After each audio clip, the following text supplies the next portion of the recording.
beyond words. The first step. Lena grew up in Siem Reap, a town known for the ancient temples of Angkor, what that brought visitors from around the world. She had always admired the tour guides who could speak fluent English, sharing the history of her homeland with travelers. She'd watch them with awe, wishing she could do the same. But every time she tried to speak English, she felt self-conscious, afraid she'd make a mistake.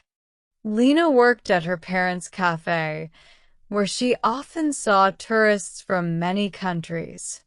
One afternoon, a family from Australia came in, struggling to communicate their order in English. They needed help, and though Lena's English was limited, she felt an urge to try. She approached them and, with a nervous smile, said, "Hello, can I help you?" The family looked relieved. "Yes, thank you. We'd like some coffee and pancakes." Lena nodded, happy to understand them. "Yes, coffee and pancakes. I bring soon." She returned to the counter, her heart racing with pride. Even though it was a simple conversation, it felt like a breakthrough. She knew she wanted to learn more and become confident in English. From that day on, Lena decided she would no longer let fear stop her. She downloaded a language app on her phone and promised herself she'd practice every day, making mistakes. Learning English on her own was tough.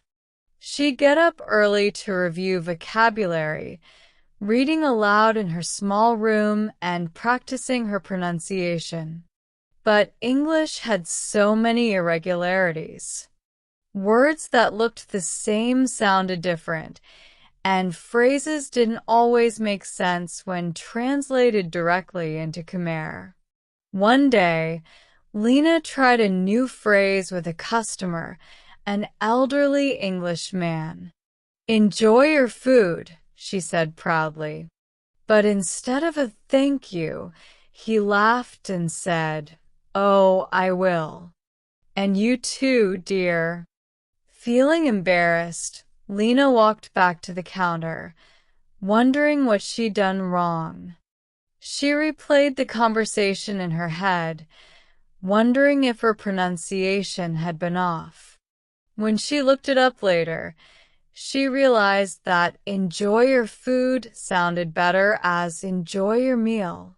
A small difference, but it meant a lot in English. That night, she added new phrases to her notebook and repeated them until she felt more confident. A new opportunity. Lena's cafe was a popular stop for tourists, and one day, a man named David, a travel writer, came in. He noticed her English and asked if she'd ever thought about being a tour guide. "I'd love to hear about Angkor Wat from a local," he said. "You have a warm, welcoming presence." Lena smiled shyly. "I want to be guide, but my English not good." David chuckled. "Well, I think you're doing great. And if you practice, you'll get better every day. Besides, half of English is about confidence." Encouraged, Lena decided to enroll in a local English class. She wanted to improve her grammar and pronunciation and work on speaking confidently.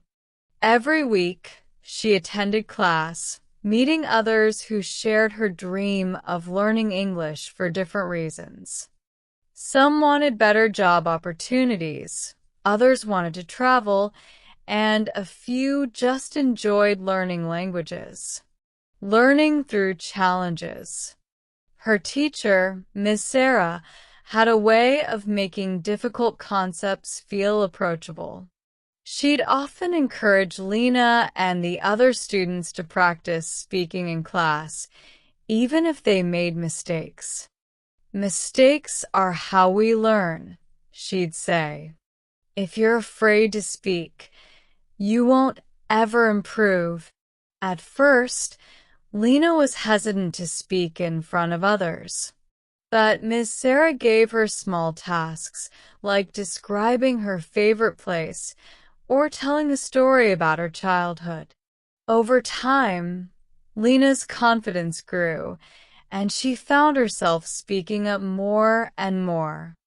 But her biggest challenge came when Miss Sarah asked the class to write a short essay about their dreams.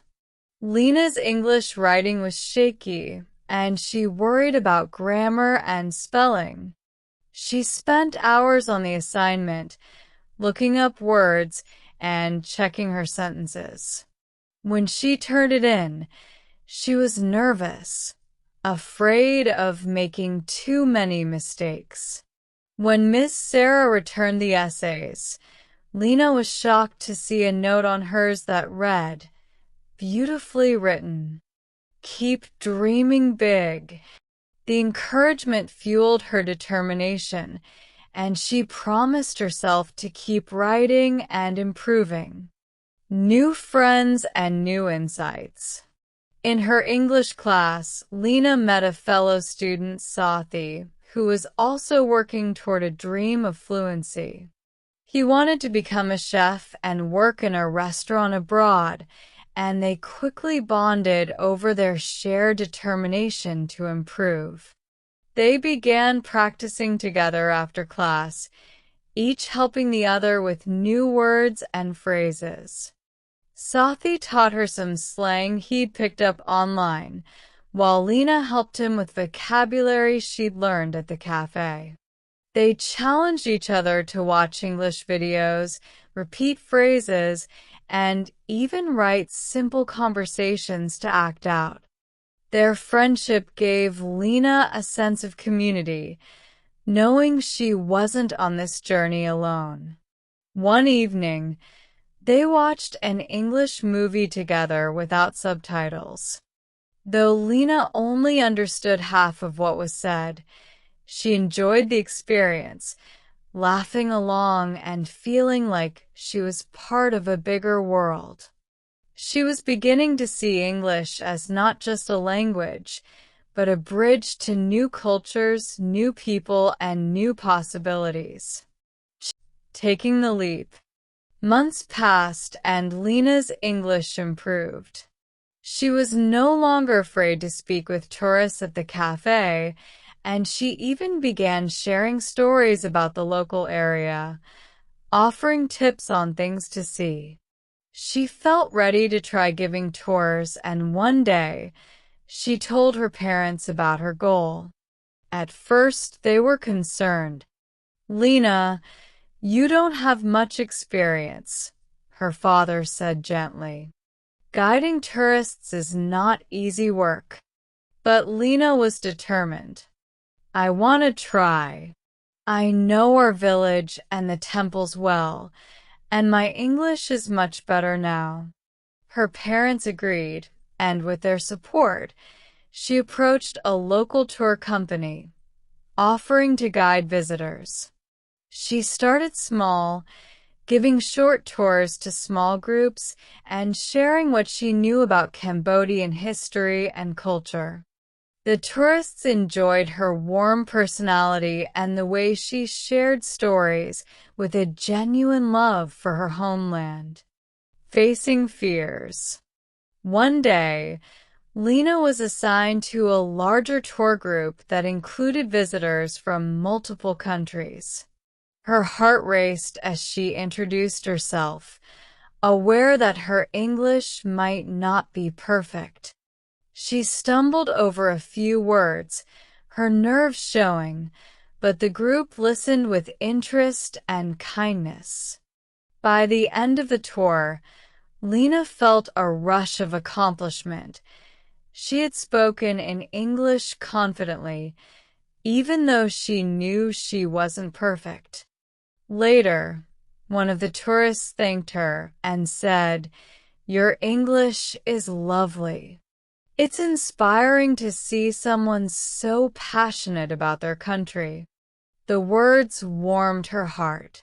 She realized that her journey wasn't just about mastering English, but about connecting with people from around the world and sharing her culture. And even though she still had much to learn, she was proud of how far she had come. The power of persistence. Months turned into years, and Lena became known as one of the friendliest guides in town. She continued to study English, challenging herself to learn new words and refine her pronunciation. She read English books, watched more movies, and practiced with tourists whenever she could. Through her journey, Lena discovered a deeper understanding of herself. She learned the value of persistence and the courage it took to overcome self-doubt. Her dream of being a tour guide had led her on an adventure of self-growth, and she had grown not just as a speaker of English, but as a person. She often thought about Miss Sarah's advice, "Mistakes are how we learn." That mantra had guided her through every challenge, reminding her that each small step was progress. One day, as she led a tour group through Angkor Wat, she paused, looking at the ancient stones that had witnessed centuries of history. She smiled, knowing that, in her own way, she was part of that history now, sharing it with people from all over the world.